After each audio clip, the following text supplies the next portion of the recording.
Good afternoon everyone, here is your news from the Middle East as of June 17, 2025. The Middle East is experiencing significant geopolitical developments, primarily centered around the ongoing Iran-Israel conflict.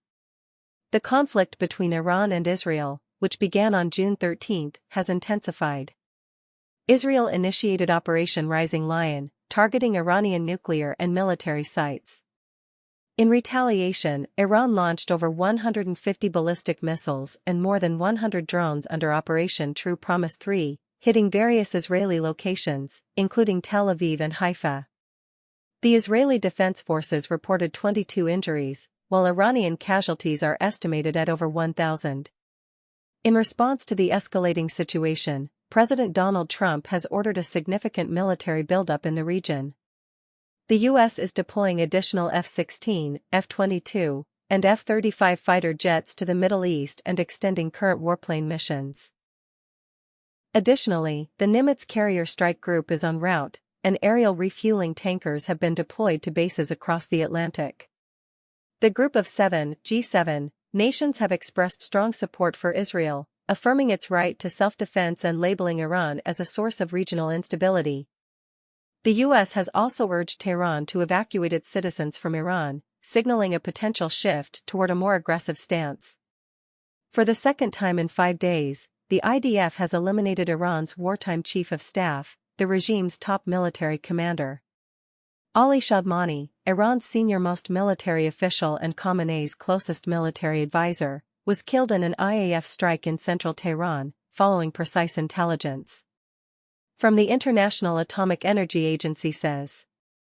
Based on continued analysis of high-resolution satellite imagery collected after Friday's attacks, the IAEA has identified additional elements that indicate direct impacts on the underground enrichment halls at Natanz.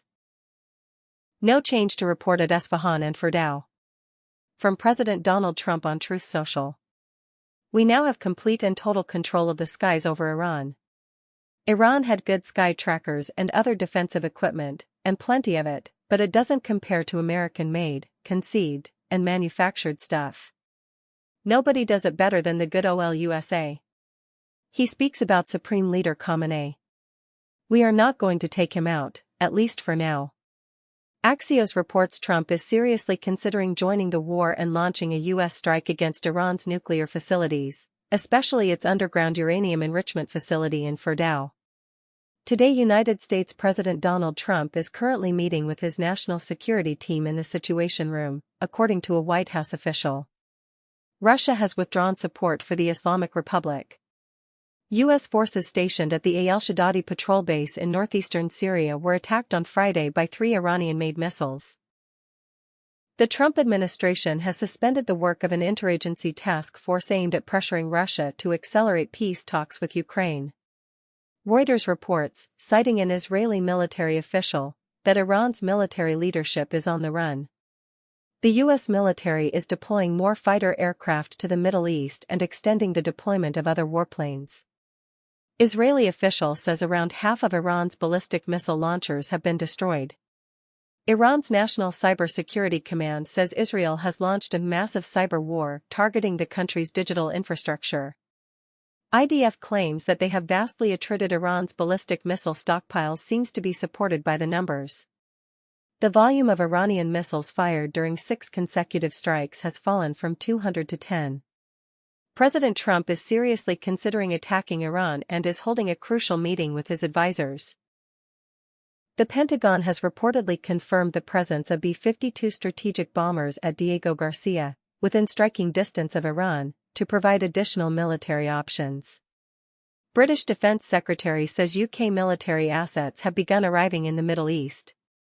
Israeli security official, tonight is expected to be significant in Tehran. Early signs show Iran is beginning to lose control, including over its missile launch systems.